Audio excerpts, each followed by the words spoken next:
போலீஸ்காரனு கட்டிக்கிட்டா லத்திய வச்சு அடிப்பா. டாக்டர் நான் கட்டிக்கிட்டா ஊசியால குத்துவா.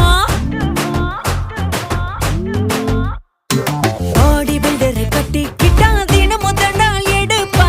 பஸ் டிரைவரை கட்டிக்கிட்டா அடிக்கடி ஹார்ன் அடிப்பா. வாத்தி மாப்பிள்ள முட்டி போட சொல்லுவா. மெக்கானிக் மாப்பிள்ள தினம் கழட்டி மாட்டுவா.